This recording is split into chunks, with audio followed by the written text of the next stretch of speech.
এটা কি মুথে বাড়ি? আপনি তো চিনলাম না। যে আমি ঢাকা থেকে আসছি, মৌয়ের ক্লাসমেট। একটা মৌকে কি একটু ডাকা যাবে? ওর সাথে একটু কথা বলতাম। আর 1 মাস ধরে মৌ ক্যাম্পাসে আসছে না। আমি ফোন দিচ্ছি, টেক্সট দিচ্ছি, ফোনটাও বন্ধ, টেক্সটের কিছু জানো না তুমি? মৌ নাই। নাই মানে? মৌ মারা গেছে। চলো ভিতরে চলো। পোলারা দেখো বৃষ্টিতে ভিতর কেমন শীতে কাঁপতাছে, আমার না খুব খারাপ লাগতেছে। একটা মেয়ে মারা গেছে শোনার পরে হ্যাঁ উপরে দাঁড়ায় আছে। এতবার বললাম দাও গা, তাও দাও না। কত অসহায় যে লাগতেছে পোলাডারে। একটা কাজ করো না, একটা গামছা নিয়ে যাও, গা হাত পা মুইসা একটা ছাতা দিয়ে ওরে বিদায় করে দাও। এই তুমি কি পাগল হয়ে গেছো? এই বৃষ্টিতে দাঁড়া দাঁড়া ভিজলে কি তোমার কাছে মৌ চলে আসবে? তুমি ওরে পায়ে দেবা? আপনি আমাকে বলবেন মোর কবরটা কোথায়?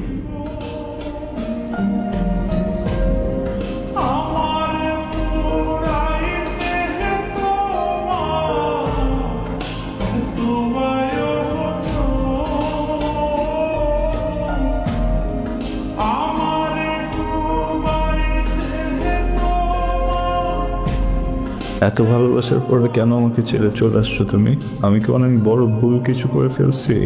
আমাকে একটাবার বলতা, আমি সব ঠিক করে ফেলতাম। মুখ এখন কি করব আমি বলো? আমাকে তোমার মামা বলছে এখান থেকে চলে যাওয়ার জন্য। মুখ আমি না কোথাও যেতে চাই না। মুখ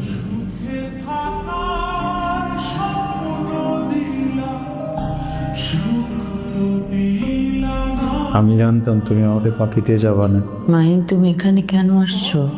আমার আরো আগে আসা দরকার ছিল, লেট করে ফেলছি। আমরা টিউশন যেতে পারবো না। মুখ আমি তো কোথাও যেতে পারবো না মাহিন, আমাকে এখন চলে যেতে হবে কোথায়? নতুন ঠিকানা। আমাকে নিয়ে যাও প্লিজ। মাহিন, তুমি চলে যাও। প্লিজ মা, আমাদের পাশে নিয়ে যাবো। ছাড়ো মাহিন, আমাকে এখন যেতে হবে। ও প্লিজ।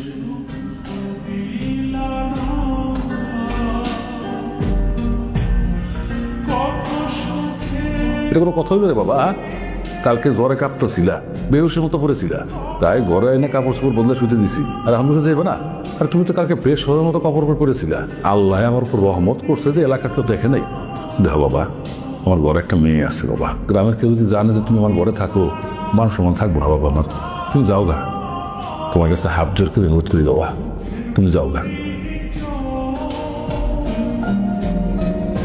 আব্বা আপনারে মিথ্যা কথা কইছে, মো আপুর কিচ্ছু হয় নাই। ওই যে কবরটা দেখেন না, ওইটা আমার দাদুর কবর। আপা সবাইরে কয়ে গেছে আপনি যেদিন আইবেন আপনার এই কথা কইতে যে আপা মারা গেছে।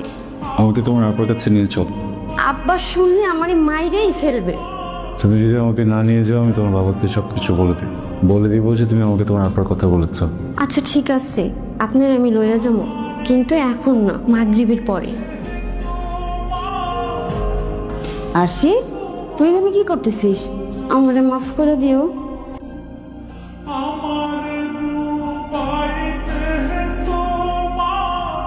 আরশি, কি করছিস সেটা তুই? কতবার বুঝায় বলছি না?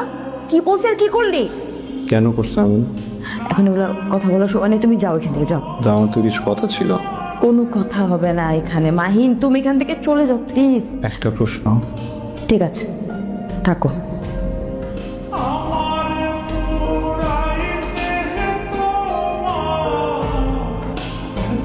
মাহিন, আল্লাহর ওয়াস্তে তুমি এখান থেকে চলে যাও। পাগলামি করো না, যে কোনো সময় কিন্তু চলে আসবে, বুঝছো? অনেক বড় ঝামেলা হয়ে যাবে।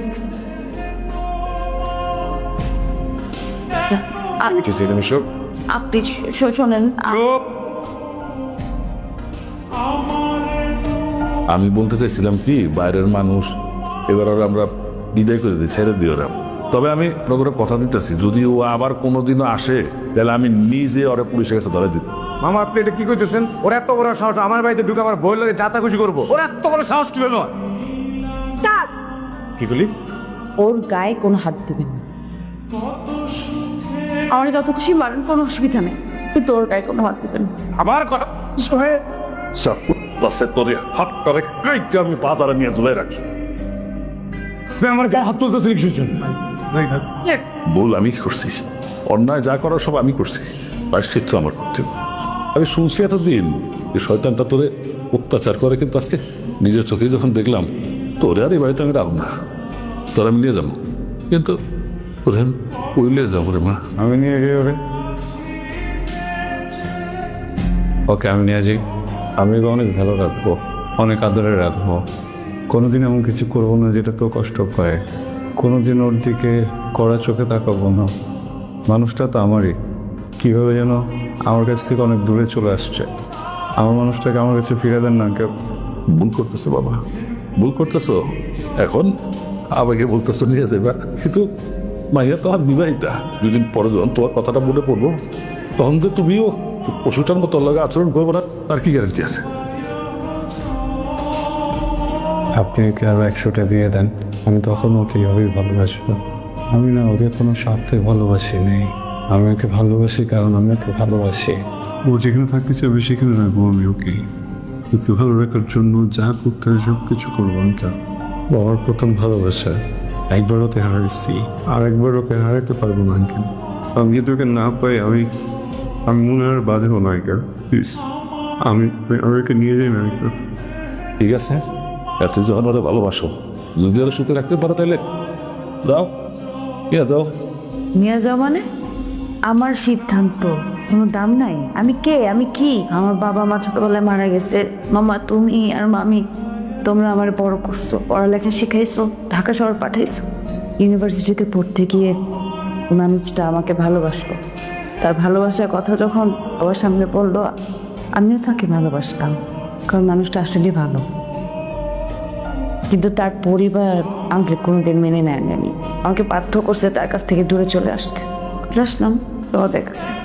তোমরা মনে করছো যে আমার জন্য দরকার এখন ভালো পাত্র খুঁজে বিয়ে দেয়া। তোমাদের সিদ্ধান্ত মেনে নিছি।